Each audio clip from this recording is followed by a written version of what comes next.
ಸೊನ್ನೆ ಬಂದ್ರೆ ಏನು ಹೇಳೋದು? ತಂದೆ. ಒಂದು ಹೆಣ್ಣು ಕಲಿತರೆ ಒಂದು ಶಾಲೆಯೇ ತೆರೆದಂತೆ ಎಂಬ ಹಿರಿಯರ ಮಾತಿದೆ. ಹೆಣ್ಣು ಕೇವಲ ಮನೆಯ ಬೆಳಗಲ್ಲ, ಅವಳು ಇಡೀ ಸಮಾಜದ ಆಧಾರ ಸ್ತಂಭ. ಸುಶಿಕ್ಷಿತ ಮಹಿಳೆ ಒಂದು ಕುಟುಂಬವನ್ನಷ್ಟೇ ಅಲ್ಲ, ಇಡೀ ಸಮುದಾಯವನ್ನೇ ತಿದ್ದಿ ತೀಡುವ ಶಕ್ತಿ ಹೊಂದಿರುತ್ತಾಳೆ. ಅಂತಹ ತಾಯ್ತನದ ಕಾಳಜಿ ಮತ್ತು ಅಕ್ಷರದ ಅರಿವು ಅಧಿಕಾರದಲ್ಲಿ ಇರುವವರಿಗೆ ಇದ್ದರೆ ಆ ಸಮಾಜದ ಏಳಿಗೆಯನ್ನು ತಡೆಯಲು ಯಾರಿಂದಲೂ ಸಾಧ್ಯವಿಲ್ಲ ಎಂಬ ಮಾತಿಗೆ ಪ್ರತ್ಯಕ್ಷ ಸಾಕ್ಷಿಯಂತಿದೆ ಸಂಡೂರು ಶಾಸಕರ ಈ ನಡೆ. ಒಬ್ಬ ಜನಪ್ರತಿನಿಧಿ ಹೇಗಿರಬೇಕು ಎನ್ನುವುದಕ್ಕೆ ಸಂಡೂರು ಶಾಸಕರಾದ ಶ್ರೀಮತಿ ಅನ್ನಪೂರ್ಣ ತುಕಾರಾಂ ಅವರೇ ನಿಜವಾದ ನಿದರ್ಶನ. ಸಾಮಾನ್ಯವಾಗಿ ಎಲ್ಲಾದರೂ ಪರಿಶೀಲನೆಗೆ ಬರುವ ಅಧಿಕಾರಿಗಳು ಅಥವಾ ನಾಯಕರು ದೂರದಿಂದಲೇ ಸೂಚನೆ ನೀಡಿ ಹೋಗುತ್ತಾರೆ.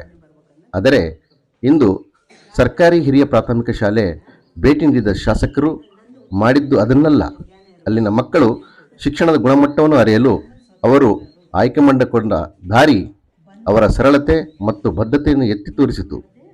ತರಗತಿ ಕೋಣೆಗೆ ಪ್ರವೇಶಿಸಿದ ಶಾಸಕರು ನೇರವಾಗಿ ಕಪ್ಪು ಹಲಗೆಯ ಮುಂದೆ ನಿಂತು ಕೈಯಲ್ಲಿ ಸೀಮೆ ಸುಣ್ಣ ಹಿಡಿದು ಮಕ್ಕಳಿಗೆ ಪಾಠ ಮಾಡಲು ಮುಂದಾದರು.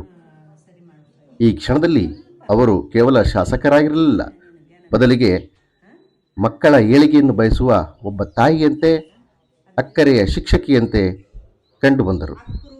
ವಿದ್ಯೆಯೇ ನಮ್ಮ ಮಕ್ಕಳ ನಿಜವಾದ ಆಸ್ತಿ ಎಂಬುದನ್ನು ನಂಬಿರುವ ಅವರು ತಾವೇ ಖುದ್ದಾಗಿ ಮಕ್ಕಳಿಗೆ ಬೋಧನೆ ಮಾಡುವ ಮೂಲಕ ಶಿಕ್ಷಣದ ಮೇಲಿರುವ ಅವರ ಕಾಳಜಿ ಎಷ್ಟು ಆಳವಾದದ್ದು ಎಂಬುದನ್ನು ತೋರಿಸಿಕೊಟ್ಟಿದ್ದಾರೆ. ಮಕ್ಕಳು ಕೂಡ ಶಾಸಕರ ಈ ಆತ್ಮೀಯ ನಡೆಗೆ ಸಂಭ್ರಮಿಸಿ ಕುತೂಹಲದಿಂದ ಪಾಠ ಆಲಿಸಿದರು.